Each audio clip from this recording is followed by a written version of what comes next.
Assalamualaikum warahmatullahi wabarakatuh. Waalaikumsalam warahmatullahi wabarakatuh. Senang sekali kesempatan bisa bertemu dengan guru besar Ustadz Abdul Somad. Barakallah.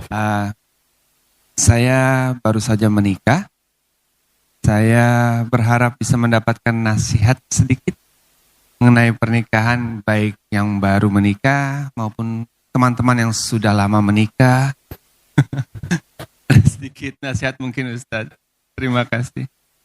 Pertama saya ucapkan barakallahu lakuma wa baraka alaikuma wa jama'a bainakuma fi khair.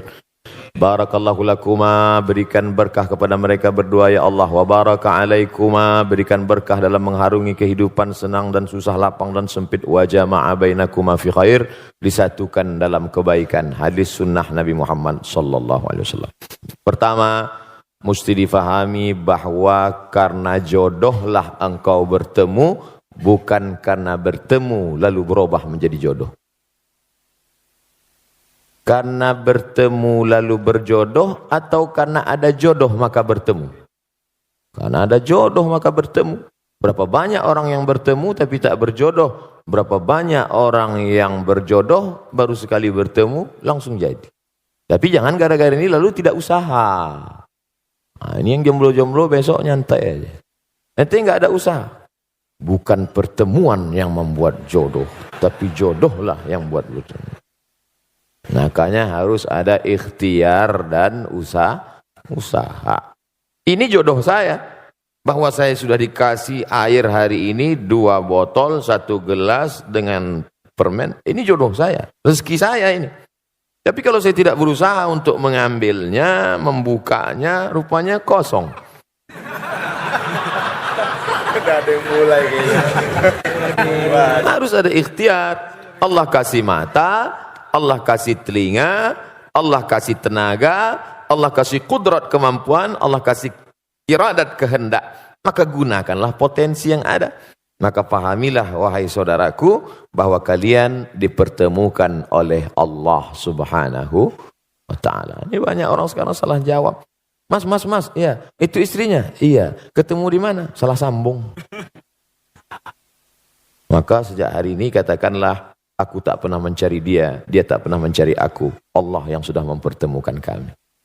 Gitu. Walaupun udah tua, nggak apa-apa. Setelah yakin bahwa itu adalah skenario kehendak Allah.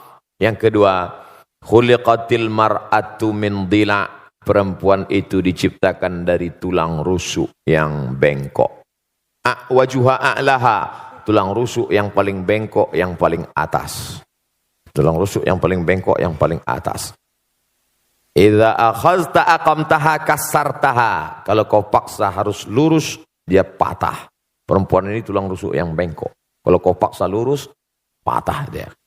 Tapi kalau kau ikut, kau jadi bengkok.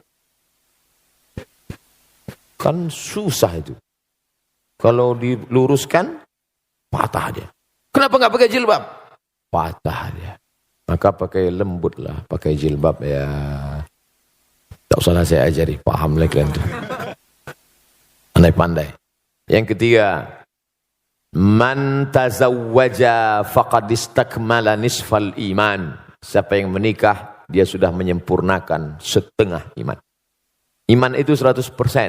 Siapa yang sudah menikah, imannya sudah download 50%. Sisanya bukan menikah lagi.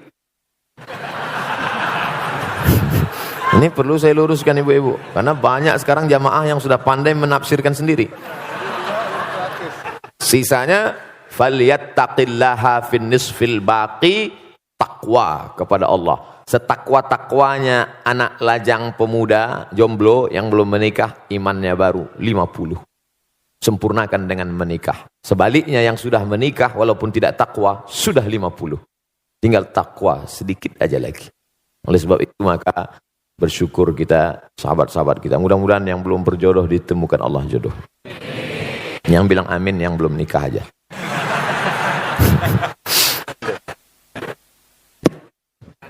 Masih ada. Ini baru 3. Yang keempat, dulu ketika engkau sendirian, wahai saudaraku, yang kau urus solatmu saja, yang kau urus jilbabmu saja. Oh, tak pakai jilbab. Tapi setelah kau menikah, sekarang ada beberapa gerbong kereta di belakangmu, tanggung jawabmu besar. Dulu yang penting sholat sudah, tapi sekarang kau sudah menjadi imam. Berusahalah menjadi imam yang baik. Yang kelima, nikah dalam Islam bukan hanya seks, tapi ada yang lebih bermakna daripada itu. Ada amal yang mengalir. Yang tadi rajin sholat duha, stop kalau mati. Yang rajin baca zikir doa, habis kalau mati.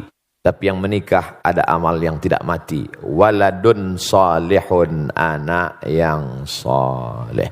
Mudah-mudahan dari kalian berdua dan yang lain-lain diberikan Allah anak-anak yang saleh dan saleh.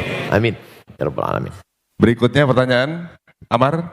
Assalamualaikum warahmatullahi wabarakatuh. Waalaikumsalam. Selamat pagi Pak Ustadz. Selamat pagi semuanya. Ketemu lagi kita Pak Ustadz. Kemarin saya pernah bertanya sama Pak Ustadz. Ya. Dan saya tidak pernah bosan untuk bertanya lagi sama Pak Ustadz. Baik. Saya tertarik sekali dengan ceramah Pak Ustadz barusan yang tentang ngerusak diri fisik maupun metafisik. Dan saya mengakui juga dulu, ini juga untuk menjadi contoh untuk semua saudara-saudara di sini. Saya mengakui kalau saya tidak berdaya dengan adiksi saya. Waktu itu saya belum pernah melihat, mendengar, dan salah pergaulan. Hingga saya tiba-tiba ditarik oleh pihak yang berwenang. Dan sampai situ saya mulai belajar dan sekarang saya menemu istri saya yang paling cantik, yang sedang hamil, kembar, doain semoga anak kami semoga sehat. Amin. Amin. Amin. Ya Rabbal Alamin. Dan pertanyaannya adalah, adakah ilmu atau aturan Pak Ustadz agar kita tetap bisa istiqomah di jalan yang benar dan baik menurut Islam?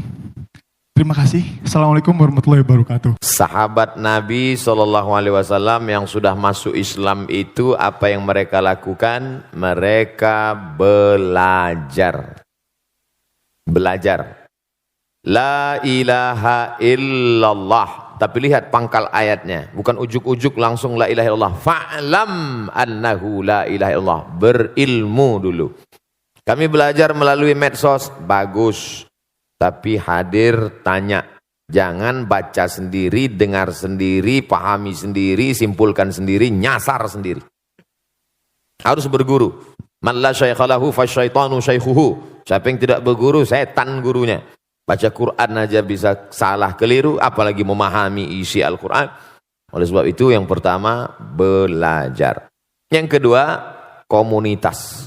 Karena kita amat sangat berpengaruh terhadap lingkungan kita. Kalau punya grup yang mengingatkan kita baca Quran sudah berapa juz. Kalau punya komunitas yang ngajak kita kepada sholat berjamaah. Kalau kira-kira keberadaan kita di komunitas itu tidak mendukung iman kita, keluar. Kalau saya keluar dari komunitas ini, lantas siapa yang berdakwah Pak Ustadz? Antum berada di situ mempengaruhi atau dipengaruhi? Jangan-jangan antum hanya tukang pancing yang dilarikan ikan. Menyangka akan bisa memancing ikan, rupanya ikan yang tertangkap ikan paus. Oleh sebab itu maka yakinkan diri kuat. Setelah kuat bisa, baru. Ada periode Makkah, tapi ada periode Madinah Al-Munawwarah. Setelah kuat, yakin, maka komunitas-komunitas yang kira-kira bisa dipengaruhi, tapi kalau tidak, komunitas yang menguatkan iman kita. Yang ketiga, pentingnya menerima nasihat bukan hanya dari telinga, ceramah, khutbah, seminar, pengajian, tausiah, tapi nasihat mata yang tidak bersuara, tak berbunyi. Wa kafa bil mauti wa'iza. Cukuplah kematian sebagai nasihat. Makanya kalau ada orang meninggal datang, syukur-syukur bisa ikut gali kuburnya, ikut masuk ke dalam. Man syahidal janazata, siapa yang menyaksikan jenazah hatta tusalla alaiha, sampai solat jenazah, dapat pahala balasan qirat, 1 qirat. Wa man syahidal janazata hatta tudfan, siapa yang menyaksikan solat jenazah ikut sampai ke pemakaman, lahu qiratan, dapat 2 qirat. Sahabat bertanya, wa mal qiratan ya Rasulullah, apa 2 qirat itu wahai Rasulullah? Rasulullah menjawab, mithlul jabalainil azimaini, seperti 2 gunung bukit yang pahala besar. Apa hikmah di balik itu? Melihat nasihat dengan mata. Kalau dilaksanakan ini insya Allah masuk yang keempat, jangan lupa mohon doa. Makanya selesai pertemuan berdoa. Selesai, Ustaz doakan saya, doakan juga saya. Ustaz mohon doanya, doakan juga saya. Saya tak pernah berhenti mengucapkan itu. Karena kita tak tahu entah dari mulut yang mana doa itu menembus pintu-pintu langit. Boleh jadi kita merasa kita hebat, kita berilmu, tapi hati kita kotor. Ada dia yang bukan ustadz, bukan siapa-siapa, baru saja tobat, bersih hatinya sebersih-bersihnya. Lalu dari hati itu terpancar doa, dari doa itulah dikabulkan Allah. Makanya selalu saya katakan, doakan Ustaz Abdul Somad, doa dalam keadaan mati husnul khatimah. Jangan sekarang, kita masih ada jadwal lagi.